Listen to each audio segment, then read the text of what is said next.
Morning! Happy New Year po sa lahat. Ngayon is January 2. So, maaga ako nagising. Kasi, mag-start na naman. Balik ulit sa trabaho, yung asawa ko. Ako naman mamaya pang gabi. Pero 2 days lang, Thursday and Friday. Pasok, then off na ulit. So, the past, like December 31 and January 1, ayun, in 2 days na yun, nagpaunti-unti kaming maglipat, mag-transfer ng mga things na pwedeng ilagay sa sasakyan, na pwedeng magkasya sa sasakyan, na lipat dun sa bahay. So we decided na baka mid of January, mag-official na lipat na kami para mayroon kaming time para maglinis-linis dito sa apartment, para bago i-turn over sa katapusan ng February ay maging smooth yung pag-turn over ng apartment. So ang realization lang namin last 2024, it was blessed, and talagang we didn't expect na may bibigay sa amin ng mas maaga yung goal namin ng paglipat namin dito sa Alberta. So in the first quarter of 2024, it was a little bit challenging because yung first quarter na ICU yung mother-in-law ko, yung mother ng aking wife. We thought na hindi mapopostpone o madidelete yung paglipat namin, but we survived for that. Sa awa ng Panginoon na umokay yung kalagayan ng mother-in-law ko, dala ng mga prayers at prayers ng mga kaibigan po namin, mga brother and sister namin sa community. And ganun talagang buhay, may pagdadaanan ka talaga, but we're very thankful na nalampasan po namin yun. And then yun nga lang, pagpasok ng mga April, May, yun talaga na fully decided na kami na okay, we start na magbenta ng mga gamit na hindi na pwedeng dalhin. Pinadala namin yung mga used clothes namin sa Pilipinas, and we started na inquiring about mga home insurance, kasi kailangan nyo kapag kumuha ka ng apartment, mandatory na kumuha ka ng home insurance sa apartment. And nag-inquire na rin ng mga car insurance, ano yung mga mas mura, tapos ano yung mga dapat na documents na gagawin, lalo na pagka-transfer, pag-change ng your driver's license from Manitoba going to Alberta. And then of course nag-survey na rin, nagtingin na rin ng mga job vacancy. Yun nga lang, kaso dumating kami dito noong June 2024, maraming mga events at kasi hindi agad ako nag-apply ng trabaho, kasi nga nilaan ko, kasi alanganin dumating kami dito June 15, so kalahati na ng buwan. And then may mga bisita coming from Winnipeg na namasyal ng Alberta. So and then welcome namin dito sa apartment. May nakitulog, namasyal kami sa Calgary. So sabi ko, okay, i-ano lang natin, i-delay ko muna yung pag-apply, siguro mga katapusan ng July. And fortunately, yung wife ko naman, kaya ng mga sa previous vlog ko nanonood kayo, is work from home. So may pumapasok pa rin naman ng income.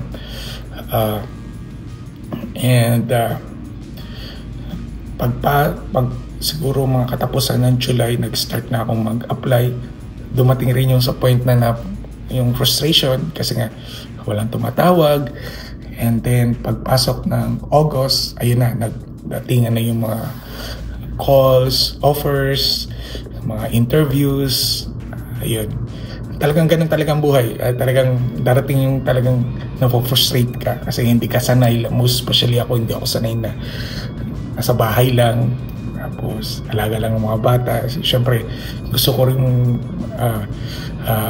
may income na pumapasok, hindi lang yung sa asawa ko.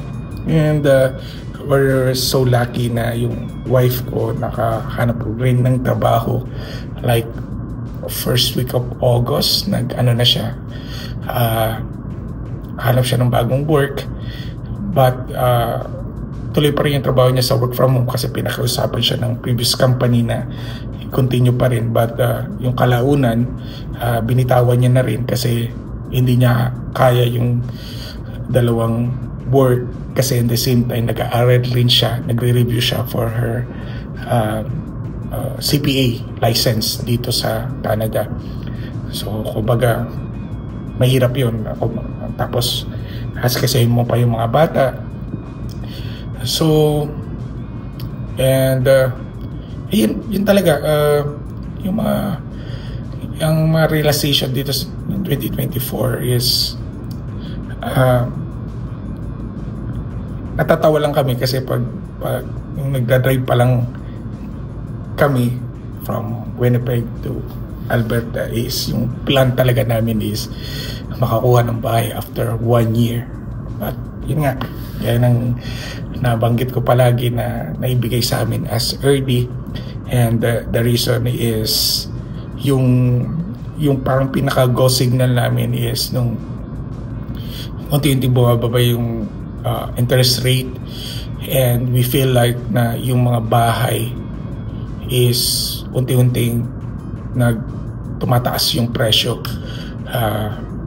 So talagang sinabi namin na I think it's about time na, and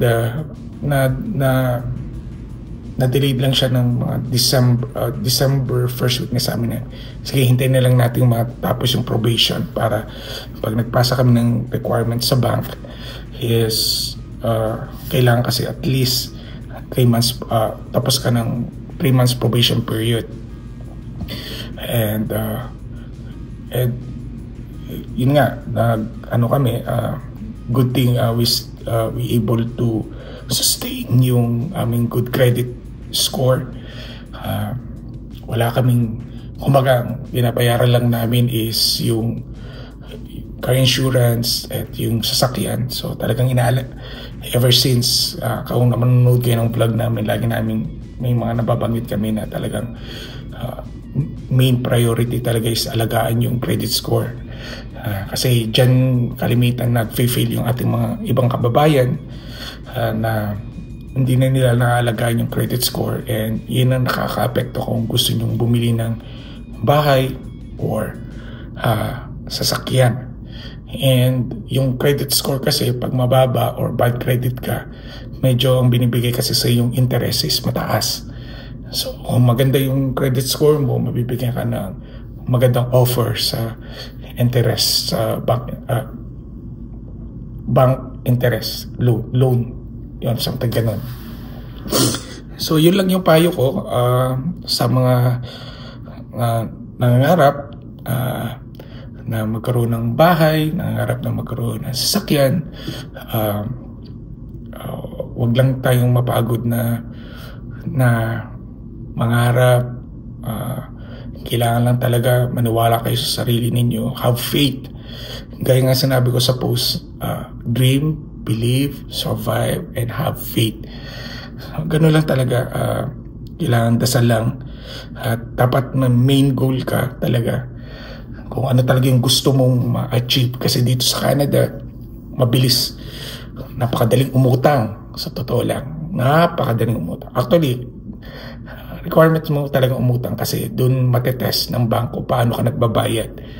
And kailangan rin marunong ka rin magbayad on time, and you have to know kung paano mo siya i-handle yung financial status mo. Kailangan mapakita mo sa bangko na, uy, nagbabayad ako on time. Kasi lagi yun talaga, check talaga yun ng bank on how you pay. Kagaya nyo rin kami na nangarap. Kagaya nyo rin kami na nag-struggle rin.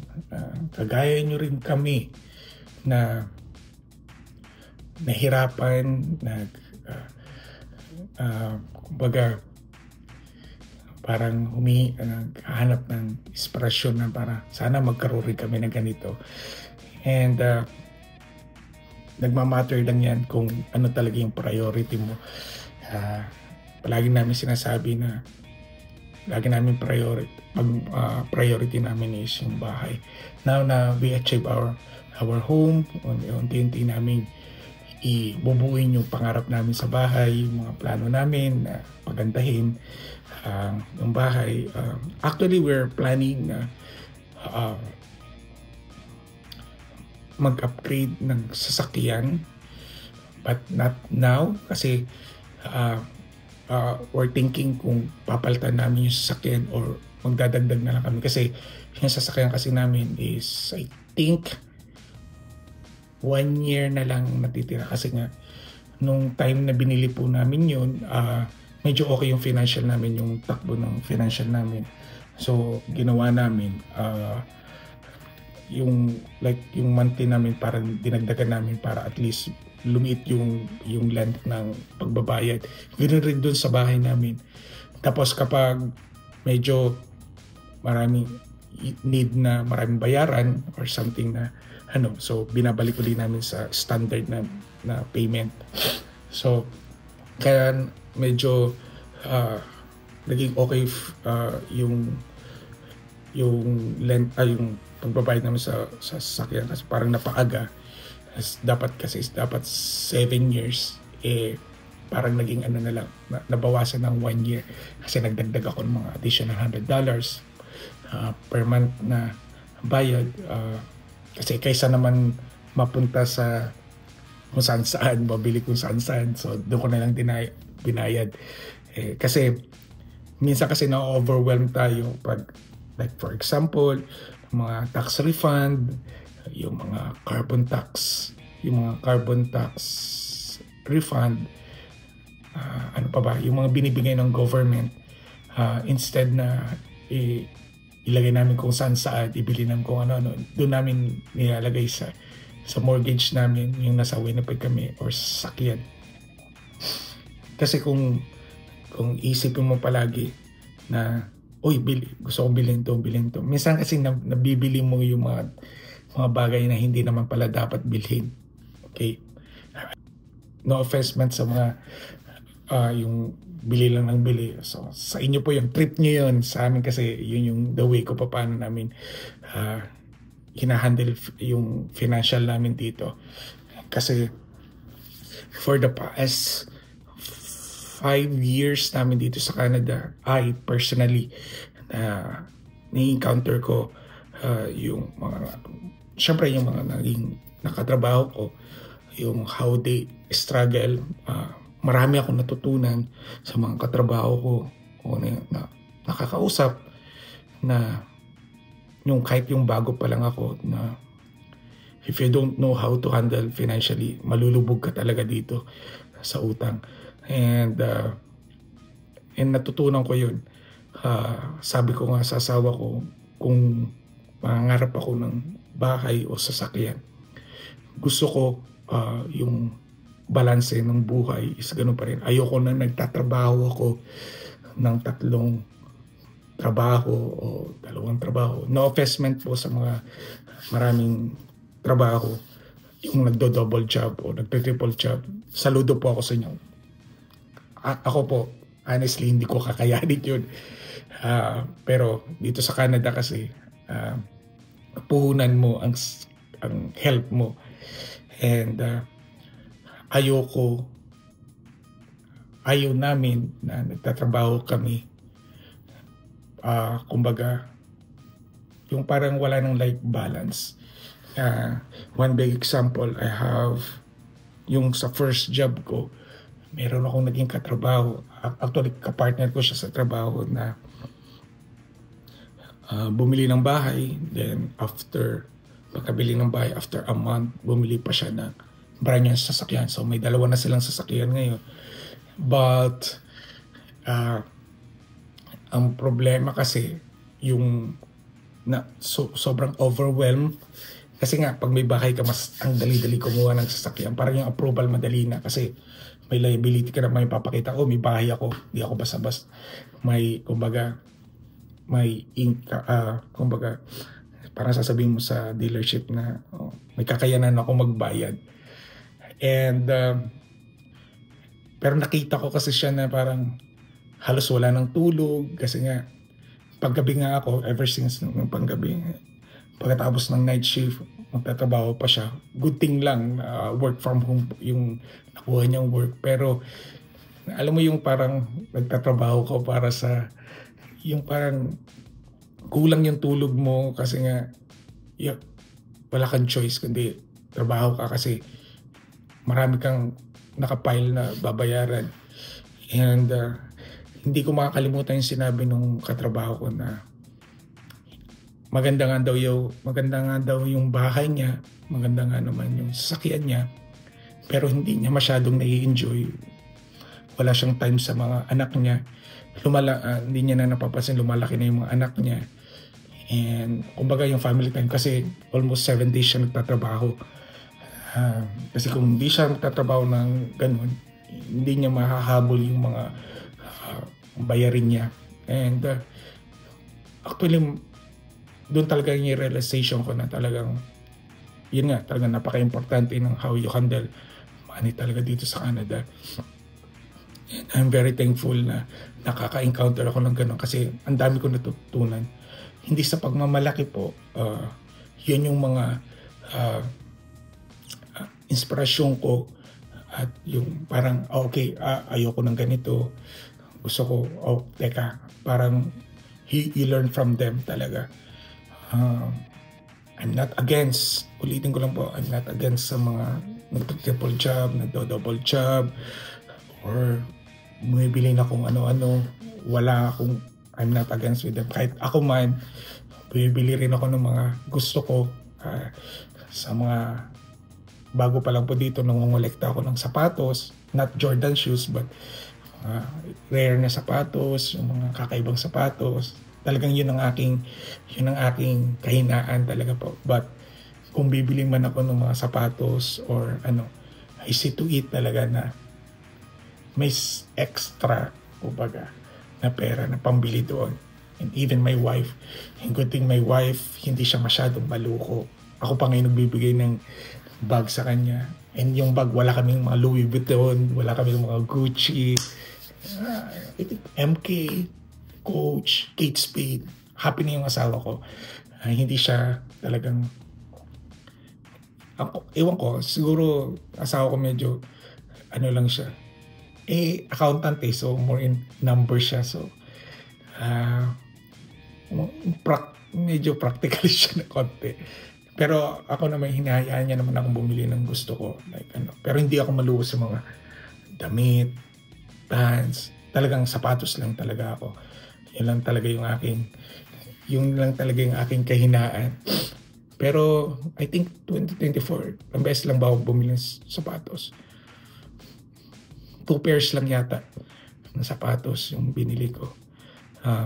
May mga time tumitingin-tingin lang ako, hanggang tingin lang ako, add to cart, tapos re-remove ko. Mga ganun, may mga type na ganun ako na, gusto ko to, i-add to cart ko.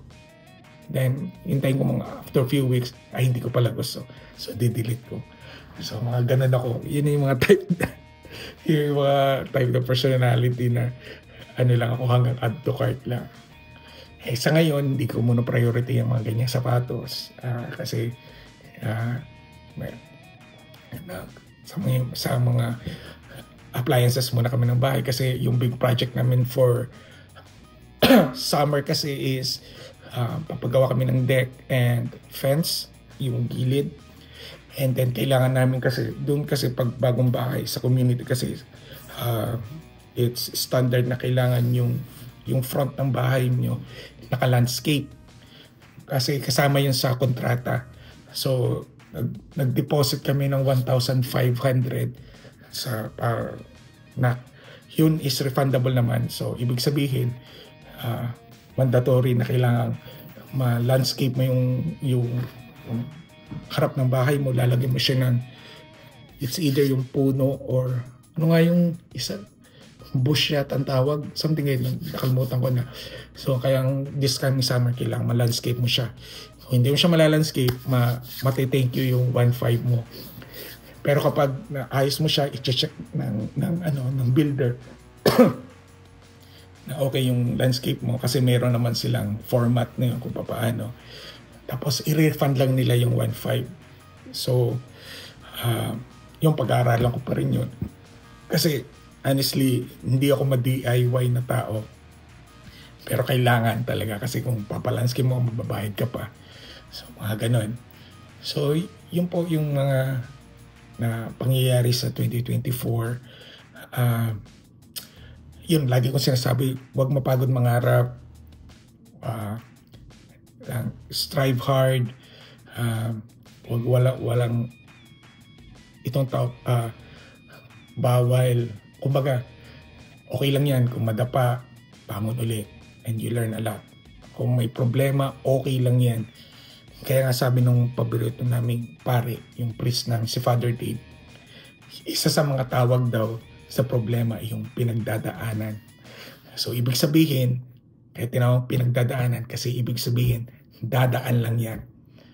And then, it goes well.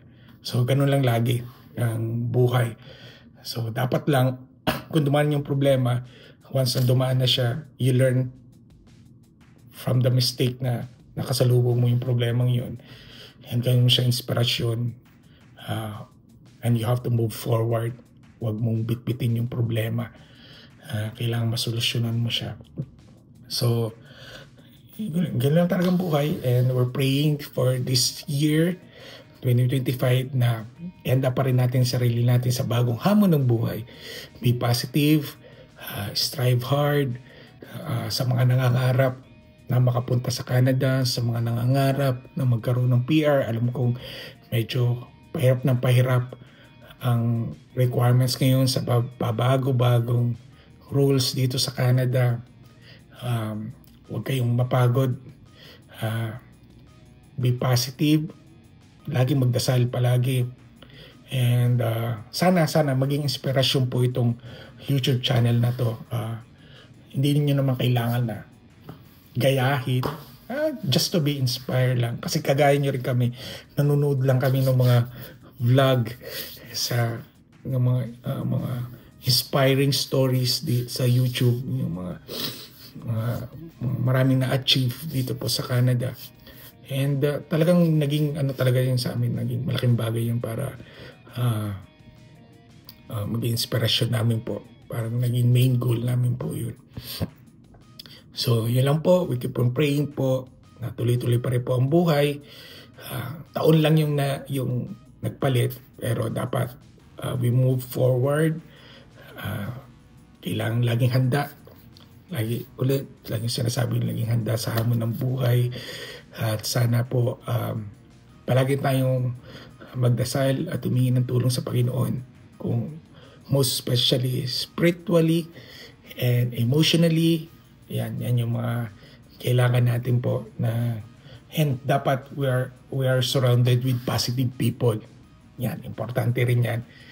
Kasi kung nasusurround tayo ng mga mga negativity, hindi yan nakakatulong po. So if you think na nasa wrong circle ka, get out. Dapat natutulong ka sa mga positive ng people kasi yun ay nakakatulong sa mental health, sa spiritually rin. So, yun lang po. So, sana po nakatulong itong episode na to. At sana naging inspirasyon po ninyo. Tayaan nyo po, hindi kami mapapagod na mag-share ng aming mga ideas. Yun nga, gaya ng sinabi ko, baka mostly more our vlogs is sa bahay po namin. Mga kids ko is super excited na nag-aalangan lang kami talaga kasi itong January and February ito yung pinakamalamig. So, First time namin dito sa Edmonton. So, kung sa Winnipeg lang, alam na namin, kumbaga, basang-basa na namin yung weather kasi pag January, February, worst talaga. So, we don't know itong dito sa Alberta. They said na hindi naman daw masyado. Sana, para hindi kami mahirapang maglipat unti-unti. So, yun lang po. And magkita-kita muli po tayo sa aming susunod na mga vlog. Huwag po kayo mahiyang mag-comment. Mag-message po kayo sa aming Facebook page kung may mga katanungan po kayo. And huwag niyo rin kalimutan mag-subscribe. Subscribe naman po kayo pag may time. So muli po, maraming salamat. God bless po sa inyo. And ingatan niyo, patuloy niyong mahalin ang inyong mga pamilya, mga anak, mga kapatid, mga kaibigan, and mga kaaway. Patuloy niyo and spread the kindness to everyone po. Maraming po salamat. Happy New Year po sa inyong lahat.